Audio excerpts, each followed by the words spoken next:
Hello అండి, అందరికీ శుభోదయం. కార్తీక పురాణం 3వ అధ్యాయము. ఈ కథ గనక మీ విలువైన సమయాన్ని కేటాయించి ఒక 7-10 నిమిషాల లోపు కథ చిన్నగానే చెప్తా ఉన్నాను. ఈ కథను విని మీ బంధువులకు మిత్రులకు షేర్ చేయండి, లైక్ చేయండి. మన ఛానల్ని సబ్స్క్రైబ్ చేసుకుంటారని ఆశిస్తూ కథలోకి వెళ్ళిపోదాం. ఈ కథ విన్నవారికి పూర్వజన్మ పాపాలు హరించుకుపోతాయని పెద్దల మాట. ఈ శివపురాణంలో చెప్పబడింది. కార్తీక పురాణంలో ఇది స్కాంద పురాణం 3వ అధ్యాయం. కథలోకి వెళ్ళిపోదాం. కార్తీక పురాణం 3వ అధ్యాయం. బ్రహ్మర్షి అయిన శ్రీ వశిష్ఠ మహర్షి రాజర్షి అయిన జనకుడికి ఇలా చెప్పసాగాడు. రాజా, స్నాన దాన జప తాపాలలో దేనిని కానీ ఈ కార్తీక మాసంలో కొద్దిపాటిగా ఆచరించినప్పటికీ కూడా అది అక్షయమైన ఫలాన్నిస్తుంది. ఎవరైతే సుఖాలకు శరీర కష్టానికి భయపడి కార్తీక వ్రతాన్ని ఆచరించరో అటువంటి వాళ్ళు 100 జన్మలు కుక్కలుగా పుడతారు అని శ్రీ వశిష్ఠ మహర్షి రాజర్షి అయిన జనకుడికి ఇలా చెబుతాడు. కార్తీక పౌర్ణమి నాడు స్నాన దాన జపోపవాసాలలో ఏ ఒక్కటి కూడా ఆచరించని వాళ్ళు 1,000,000 పర్యాయాలు చండాలపు యోనులలో జన్మించి తుదకు బ్రహ్మరాక్షసులుగా పరిణమిస్తారు.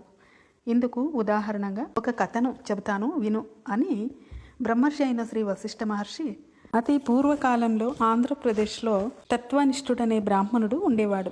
సకల శాస్త్ర సారంగతుడు, అసత్యములు పలుకొనివాడు, అన్ని భూతములలో దయగలవాడు, తీర్థాటన ప్రియుడు అయిన ఆ విప్రుడు ఒక తీర్థయాత్ర సందర్భంగా గోదావరి తీరంలో ఉన్న ఒక ఎత్తైన మర్రి చెట్టు మీద కారు నలుపు కలవాళ్ళు, ఎండిన డొక్కలు కలవాళ్ళు, ఎర్రని నేత్రములు, గెడ్డాల కలవాళ్ళు, ఉమతీగలాగా పైకి నిక్కబడుచుకున్న తల వెంట్రుకలతో వికృత ముఖాలతో కత్తులు కపాలాలు ధరించి సర్వజీవ భయంకరులుగా ఉన్న 3 బ్రహ్మరాక్షసులను చూశాడు.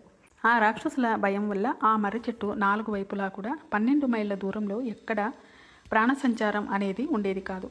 అటువంటి భయంకర స్వరూపులైన ఆ రాక్షసులను అల్లంత దూరం నుంచే చూసిన తత్వనిష్ఠుడు అదిరిపడ్డాడు. దానితో పాటే ఆ రాక్షసులు కూడా తనను చూడటంతో మరింత భయపడిన వాడై శోకాకుల చిత్తంతో శ్రీహరిని స్మరిస్తాడు. ఆ శ్లోకం ఏంటంటే, త్రాహి దేవేశ లోకేశ త్రాహి నారాయణావ్య సమస్త భయ విధ్వంసినే త్రాహి మాం శరణాగతం వ్యాసం పశ్యామి దేవేశి త్వత్తోహం జగదీశ్వర అంటూ శ్రీహరిని ప్రార్థిస్తూ ఉంటాడు. అంటే దేవతలకు లోకాలకు కూడా యజమాని అయినవాడా నారాయణ, అవ్వయ్య నన్ను కాపాడు, అన్ని రకాల భయాలను అంతము చేసినవాడా, నిన్నే చరణు కోరుతున్నా, నన్ను రక్షించు ఓ జగదీశ్వర, నువ్వు తప్ప ఇంకొక దిక్కు తెలియని వాడిని నేను, నన్ను కాపాడు, రక్షించు అని ఎలుగెత్తి స్మరించుతూ రాక్షస భయంతో అక్కడి నుండి పారిపోతాడు. అతనిని పట్టి వధించాలనే తలంపుతో ఆ రాక్షసత్రయం అతడి వెనుకనే పరిగెత్తసాగింది. రాక్షసులు అలా బ్రాహ్మణుడికి చేరువ అవుతున్న కొద్దీ సాత్వికమైన విప్రుని తేజస్సు కంటపడటం వలన తెలిపి లేకుండా అతనిచే స్మరించబడుతున్న హరినామం చెవుల పడటం వలన వెంటనే వారికి జ్ఞానోదయం అయింది. అదే తడవుగా ఆ బ్రాహ్మణుని ఎదురుగా చేరుకొని దండ ప్రణామాలు ఆచరించి అతనికి తమ వలన కీడు కలగబోదని నచ్చచెప్పి, ఓ బ్రాహ్మణుడా, నీ దర్శనంతో మా పాపాలు నశించిపోయాయి అని మళ్ళీ మళ్ళీ నమస్కరించారు. వారి నమ్రతకు కుదుటపడిన హృదయంతో తత్వనిష్ఠుడు, మీరు ఎవరు, చేయడాని పనులు ఏమి చేయడం వలన ఇలా అయిపోయారు, మీ మాటలు వింటూ ఉంటే బుద్ధిమంతుల్లా ఉన్నారు, మరి ఈ వికృత రూపాలేంటి, నాకు వివరంగా చెప్పండి, మీ భయం బాధలు తీరిపోయే దారి చెబుతాను నేను అని అంటాడు. బ్రాహ్మణుడిని మాటలపై ఆ రాక్షసులలో ఒకడు తన కథని ఇలా వినిపిస్తాడు. విప్రోత్తమ, నేను ద్రావిడుడను. ద్రావిడ దేశంలో మందర అనే గ్రామాధికారినైన నేను కులానికి బ్రాహ్మణుడినే అయిన గుణానికి కుటిలుడిని. నా కుటుంబ శ్రేయస్సు కోసం అనేక మంది విప్రుల ధనాన్ని హరించాను. బంధువులకు కానీ బ్రాహ్మణులకు కానీ ఏనాడు పట్టెడు అన్నం పైన పెట్టలేదు. పట్టెడు అన్నం అయినా పెట్టి ఎరుగును. నయవంచనతో బ్రాహ్మణ ధనాన్ని అపహరించడం వల్ల నా కుటుంబం నాతో సహా 7 తరాల వాళ్ళు అధోగతి పాలైపోయారు. మరణం తర్వాత సహనం లేని ఎన్నో నరకయాతలను అనుభవించి చివరికి ఇలా బ్రహ్మరాక్షసుడిని అయ్యాను. దయతలచి నీ కృపాచిత్తంతో నాకు ముక్తిని ఇచ్చే యుక్తిని చెప్పు అంటాడు. ఆంధ్రదేశీయుడు ఇలా అంటాడు. 2వ రాక్షసుడు ఇలా విన్నవించుకుంటాడు. ఓ పవిత్రుడా, నేను ఆంధ్ర దేశానికి చెందిన వాడినే. నిత్యము నేను నా తల్లిదండ్రులతో గొడవపడుతూ వారిని తిడుతూ ఉండేవాడిని. నేను నా భార్య పిల్లలతో శుభ్రమైన అన్నం తింటూ తల్లిదండ్రులకు మాత్రం చెద్దికుడు పడేసేవాడిని. బాంధవ బ్రాహ్మణ కోటికి ఏనాడు ఒక పూట అయినా భోజనం పెట్టకుండా విపరీతంగా ధనం ఆర్జించి ఆ కావరంతో బ్రతికేవాడిని. ఆ శరీరం కాలం చేశాక నరకంలో ఘోరాతి ఘోరమైన బాధలు అనుభవించి చివరికి ఇక్కడ ఇలా రాక్షసుడుగా పరిణమించాను. ఆ ద్రావిడులు నాకు ముక్తి కలిగే దారి బోధించు అన్నాడు. ద్రావిడుల నాకు కూడా ముక్తి కలిగే దారిని బోధించు అని ఈ ఆంధ్రదేశ రాక్షసుడు వేడుకుంటాడు. అనంతరం 3వ రాక్షసుడు ముందుకు వచ్చి ఇలా మొరపెట్టుకుంటాడు.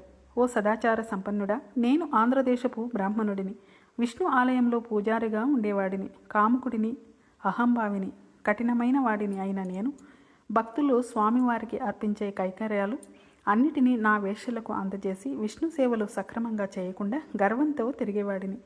చివరికి గుడి దీపాలలోని నూనెను కూడా అపహరించి వేశ్యలకు దారపోసి వారితో సంభోగ సుఖాలను అనుభవించుతూ పాపపుణ్య విచక్షణ రహితుడిగా ప్రవర్తించేవాడిని. నేను చేసిన దోషాలకు ప్రతిఫలంగా నరకం చవిచూసి తరువాత ఈ భూమిని నానావిధ హీనయనుల లోపల నానా జన్మలను ఎత్తి చివరికి బ్రహ్మరాక్షసుడిగా పరిణమించాను. ఓ సహృదయుడా, నన్ను మన్నించి మళ్ళీ జన్మించే అవసరం లేకుండా మోక్షాన్ని పొందే మార్గాన్ని చెప్పు అని ఆ బ్రహ్మరాక్షసుడు ప్రార్థిస్తాడు. ఈ బ్రహ్మరాక్షసులు ఉత్తమగతి ఎలా పొందుతారో చూద్దాం.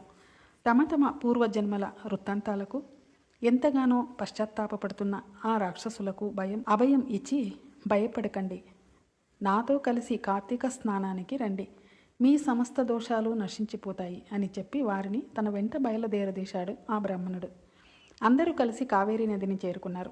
అక్కడ తత్వనిష్ఠుడు బ్రహ్మరాక్షసుల నిమిత్తమై సంకల్పం చేసి తాను స్వయంగా ముందు స్నానం చేసి తర్వాత రాక్షసుల చేత కూడా స్నానం చేయించాడు.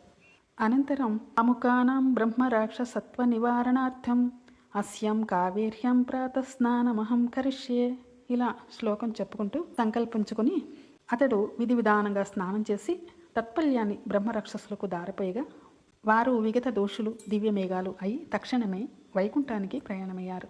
విదేహరాజా, అజ్ఞానం వలన కానీ మోహ ప్రలోభాల వలన కానీ ఏ కారణం చేతనైనా కానీ కార్తీక మాస సూర్యోదయ కాలంలో కావేరీ నదిలో స్నానం ఆచరించి విష్ణువును పూజించిన వాళ్లకు నిస్సందేహంగా 10,000 యజ్ఞాలు చేసిన ఫలం కలుగుతుంది. అందువల్ల ఏదో ఒక ఉపాయం చేసైనా సరే కార్తీకంలో కావేరీ స్నానం తప్పకుండా చేయాలి. కావేరిలో సాధ్యం కాకపోతే గోదావరిలో అయినా మరెక్కడ అయినా సరే ప్రాతః స్నానం మాత్రం చేసి తీరాలి. అలా ఎవరైతే కార్తీక దామోదర ప్రీతిగా ప్రాతః స్నానం చేయరో వాళ్ళు 10 జన్మల చండాలపు యోనులలో పుట్టి అనంతరం ఊరుపందులుగా జన్మిస్తారు సుమా. కాబట్టి ఎటువంటి మీ మాంసతోటి నిమిత్తం లేకుండా స్త్రీలు కానీ పురుషులు కానీ కార్తీక మాసంలో తప్పనిసరిగా ప్రాతస్నానం ఆచరించాలి అని ఈ 3వ అధ్యాయాన్ని వశిష్ఠుడు వివరిస్తాడు. మనం బయట ఎక్కడ స్నానం చేయకపోయినా పర్వాలేదు, కానీ ఇంట్లోనే ప్రాతస్నానం అంటే 6 లోపల స్నానం చేసి దీపం పెడితే ఎంతో పుణ్యం అని కూడా మనం అర్థం చేసుకోవచ్చు. వాళ్ళ సౌకర్యాలను బట్టి చేసుకోవచ్చు. 3వ అధ్యాయం సమాప్తం.